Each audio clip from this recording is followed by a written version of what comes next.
मेवाड़ राज परिवार में चल रहा संपत्ति विवाद अब सुप्रीम कोर्ट पहुंच गया है। सुप्रीम कोर्ट में अरविंद सिंह मेवाड़ की वसीयत को चुनौती दी गई है। मामला पूर्व राज परिवार के सदस्य लक्ष्यराज सिंह मेवाड़ और उनकी बहन पद्मजा कुमारी परमार के बीच सिटी पैलेस और एचआरएच होटल्स ग्रुप समेत अन्य संपत्ति के कंट्रोल को लेकर है। लक्ष्यराज सिंह मेवाड़ का उनकी बहन पद्मजा से संपत्ति को लेकर विवाद कोर्ट में चल रहा है। अब केस की सुनवाई 11 जनवरी को दिल्ली हाईकोर्ट में होगी। मुख्य न्यायाधीश की अध्यक्षता वाली पीठ को बताया गया कि याचिकाकर्ता उदयपुर के पूर्व राज परिवार के सदस्य अरविंद सिंह मेवाड़ के परिवार से हैं, जो महाराणा भगत सिंह मेवाड़ के उत्तराधिकारी थे। परिवार के सदस्यों के बीच उत्तराधिकार और वसीयत की वैधता को लेकर विवाद चल रहा है।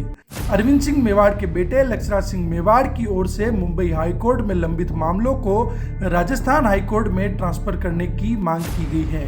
वहीं दूसरी याचिकाकर्ता जोधपुर बेंच राजस्थान हाईकोर्ट में लंबित मामलों को बॉम्बे हाईकोर्ट में भेजने का आग्रह किया है। सुप्रीम कोर्ट के सुझाव पर इन सभी मामलों को दिल्ली हाईकोर्ट में ट्रांसफर करने का आदेश दिया गया है। कोर्ट ने यह भी कहा है कि अगर दोनों पार्टियों के बीच अन्य कोई मामले लंबित हैं तो उन्हें भी दिल्ली हाईकोर्ट में ट्रांसफर करने के लिए आवेदन किया जा सकता है।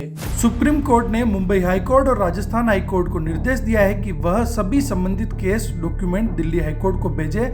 दिल्ली हाईकोर्ट में इस मामले की सुनवाई अगले महीने की 11 जनवरी को होगी। सीनियर एडवोकेट मुकुल रोहतक ने कोर्ट को बताया कि एक अन्य एडमिनिस्ट्रेटर की नियुक्ति को लेकर भी केस लंबित है, क्योंकि इस विवाद में भारी मात्रा में आभूषण और अन्य कीमती चल संपत्तियां शामिल हैं। बता दें कि इस साल मार्च महीने में अरविंद सिंह मेवाड़ का निधन हुआ है। इसके बाद उनके बेटे और बेटी के विवाद वसीयत को लेकर विवाद चल रहा है।